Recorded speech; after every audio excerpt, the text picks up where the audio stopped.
Monaco prevented us from completing France in one season at PSG. They defeated us in the Coupe de France final and lifted the trophy. To be fair though, they do have a fantastic team at this point, so I wasn't shocked too much. We did manage to add another trophy to our cabinet though, being a little too strong for Monaco to keep up with across the 34 game week season. And although we've already won the competition already, we do have another Champions League final to complete. With Bayern Munich the opposition in the final, and with us missing key players like Evangelista, who is injured. So we did have to settle with a slightly weakened midfield, playing Bamba at CDM and Tarasov alongside Ugarte. Of course, it's a Bayern team we are very familiar with thanks to our recent time in Germany with Leipzig. We know they are dangerous, and they obviously have stayed that strong for us to be facing them in the final of the Champions League. And their talisman for the last few seasons is a former Ballon d'Or winner, Benjamin Sesko, and he opened the scoring just 5 minutes into this cup final. It took us a while, but eventually we set Mbappe free down the left wing, and his immaculate cross found Evan Ferguson, who fired home an equaliser.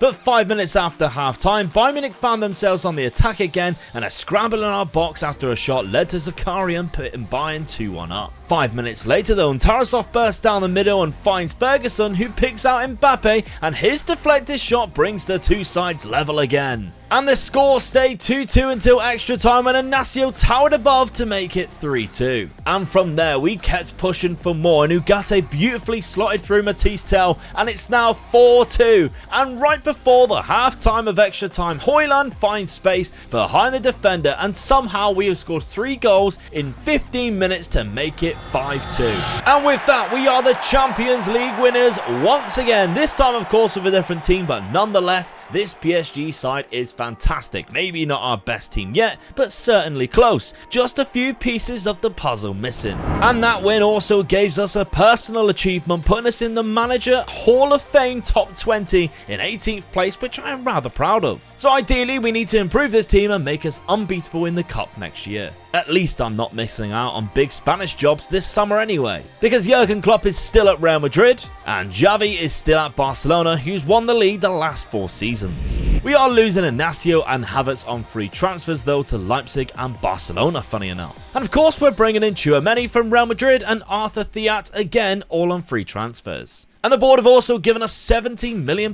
in the bank, which I think I might spend on this player I found on the transfer list at Spurs. The Argentine midfielder Lucas Calvaresi, who is literally 5'4" with 3 jumping reach, but his mental attributes are phenomenal, and he is a brilliant player with great player traits and exactly what I'm looking for to a player to help out our midfield in all different ways. We brought him in for the stated price of £58 million as we approach the middle of July. But I'd also just sold Ibrahim Bamba to Manchester United for £28 million, which left the Calvaresi deal costing us just £30 million. But that left me with around £34 million in my budget. And there was another player on the transfer list that I thought would be perfect signing for our team, Jurrien Timber, an elite level defensive player who can play anywhere at the back and CDM, a perfect squad player for just £31 million. But before he signs, we had the Super Cup to deal with and a chance to get revenge on Monaco, and a look at our new tactic for this season. It's just a couple of positions moved around really, with traditional fullbacks and across the 3 central midfield line instead of a defensive midfielder. But what a strange game, because despite us going 1-0 up from Evan Ferguson just 2 minutes into the match and then doubling our lead from Mbappe on just 12 minutes, Monaco scored 3 goals in 6 minutes, and we had to score an 88th minute equaliser from Zabarnyi to take the game to penalties. And new signing Tchouaméni missed our 4th penalty, and Calvaresi missed the 5th, and Monaco win. Absolutely mental match. We got the Jurrien Timber deal done for the first league match though, and kept a clean sheet in a 5-0 win in which Evan Ferguson was phenomenal and scored a hat-trick, picking up where he left off from last season. Just a deadly finisher. No other transfers took place this window for us, but we did reject offers from Real Madrid and Manchester United from Matisse Tell. However, we did win the European Super Cup, again on penalties though, after Newcastle missed their 2nd, and this time we didn't miss any, with Ternasecki scoring the winning penalty after the match finished 2-2. We also however, got absolutely wrecked by Lyon 5-1 in the league, and I decided to change the tactic up slightly, making it more of a narrow 4-3-3 with a few player roles changed. We won the next couple of games with it, but against weaker opposition. And our Champions League fixtures will see us host two of our former clubs in the opening two games in Chelsea and Roma. Brendan Rodgers is still in charge for the Blues, who last season finished in 4th place in the Premier League. And Scaloni is the manager of Roma, who also, funny enough, finished in 4th in the Serie A. But before we welcomed Chelsea, we had a tough league fixture against Monaco, and Evangelista gave us an early advantage. Then from a throw-in, Gvardio's cross found Ugarte all alone in the 6-yard box. Monaco did score a consolation, but we got bragging rights back. The Chelsea game was a tale of two set pieces, with the visitors falling asleep in both times for Evan Ferguson to head home the opener and set up the second for Ternasicki. And we continue to win throughout September. That is until Rennes beat us 2-1. Roma next in the Champions League, and a similar story for the Chelsea game as we take an early lead from Obradovic this time. But Evan Ferguson was still scoring the second, and an absolutely outrageous assist from Singo set up Tell for the third and final goal, who had also missed a penalty earlier on in this match. But we lost back-to-back games in the league, this time against Metz after being 2-0 up, with the winner being scored in the 90th minute nonetheless. But still, with more wins after recovering our losses, we are just about top of the league by goal difference, only against Lyon. The Coupe de France is still only in the 6th round, and we enter in the 9th, which is scheduled for December. So let's round up quickly, starting with us dropping 2 more points against Nice, again after being 2-0 up.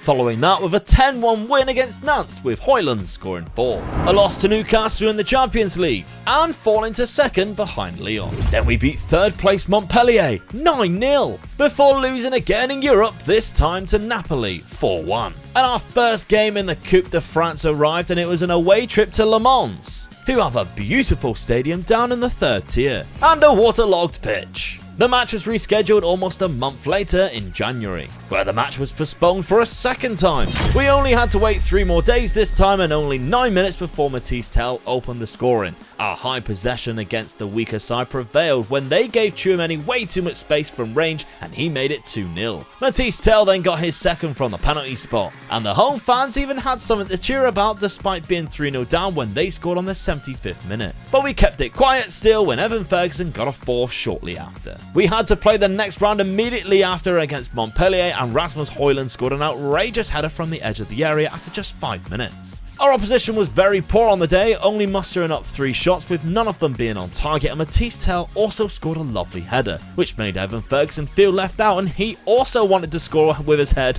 which made it 3-0. Quick break away from the Coupe de France to congratulate Mbappe on his Ballon d'Or win, aged 35, with Evan Ferguson coming in 2nd place too. We are also still in 2nd place in the league, by the way, and in 13th place in the league phase of the Champions League, so we need to win our last 2 games. Which we did, beating Dynamo Zagreb 5-0 with Evan Ferguson scoring a hat-trick of goals, before absolutely chinning Copenhagen 12-0, which helped us finish in the top 8, and we avoided the playoff. And it's off to play Dunkirk away in the next round of the Coupe de France, which is also one of my all-time favourite films made by Christopher Nolan. Anyway, the defence wasn't quite as good here as it was in World War II, and we scored within 3 minutes. Matisse Tell put away a 2nd from the penalty spot, and Tarasov picked up a 3rd just after 22 minutes on the clock. But once again, we gave the home side something to cheer about when they got a goal of their own just before half-time. And then once again, Ferguson shut them up by basically scoring from kickoff. And of course, we followed that with a loss in the league to Monaco.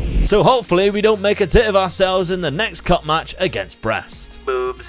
We didn't pull off from the start blocks too quickly this time round, and the score stayed 0-0 until the 42nd minute goal from Ugarte. It was swiftly followed by an Evan Ferguson 2nd. And Matisse Tell in the second half completed the scoreline 3-0 on the 70th minute in the quarter-final. And our opponents for the semi-final is Lyon, and the winner will face Monaco. And we want redemption after the final loss to them last season, remember. We followed the cup match with another game where we scored double figures. Before coming up against Lyon in the semi-final, we faced them in the league and doing a very comfortable job of scoring early in both halves, winning the game 2-0. They've in fact dropped a few points recently. We stretched out a lead at 5 points. We played Napoli in the round of 60 in the Champions League and won both legs 2-0. But it's semi-final time against Lyon again in the Coupe de France, and we are without Gvardio due to suspension. Things started really well when Kylian Mbappe scored from the spot after just 7 minutes. 10 minutes later, and he's down the flank again and assists Evan Ferguson, and it's 2-0. And just after half-time, he's provided Matisse Tel with another assist. At 3-0 down, you think Lyon would roll over, but they didn't do that, and Giorgio Villia took it round Donnarumma and made it 3-1. Lyon went down the left-hand side and played across into Villia again, and my palms are sweating, because then they win a penalty, and Ryan Cherki steps up to equalise, but Donnarumma saves. And we hold on to the 3-2 lead, and we look to face Monaco in the final. Unfortunately though, Liverpool knocked us out of the quarter-final of the Champions League though. But we extended our lead in France to 7 points with a game in hand, and look at the player statistics. We have the top 3 in both goals scored and average ratings. But right before the cup final, we turned into a mess and dropped 4 points, which would have secured us the league title. Our cup final opponents, Monaco, are bang on in form right now recently too, and Hugo Navoa has been scoring lots of goals. Cup final time, and we have all of our players fit and available, which is great. What isn't great is this is also Mbappe's final season as he plans to retire, so let's make it a good send-off. The final, of course, being set at the Stade de France, opened with an Evan Ferguson goal after just 13 minutes. Then Mbappe almost scored a worldy free kick, which Gvardiol headed in off the rebound. Monaco weren't done yet though, and they scored a goal to make it 2-1 just after halftime to put the pressure on. But an absolutely quality cross from Luengo found Matisse Tel and restored our 2-goal lead. But there was still time for just one more goal in the 94th minute when Jurrien Timber put it in to make it 4 at the final whistle, and it blows, and PSG are your Coupe de France winners. And we get our revenge on Monaco after last season's disappointment, a fitting time to end his career for Mbappe as well, with just one win away from a domestic double, which we did emphatically against Nice 5-1. To become the champions of France once again. But most importantly, it was another trophy added to Glory Hunter with just 2 remaining to achieve and 6 seasons left. So it was time to resign from my post at PSG and hopefully find a job at a club with a chance for trophies.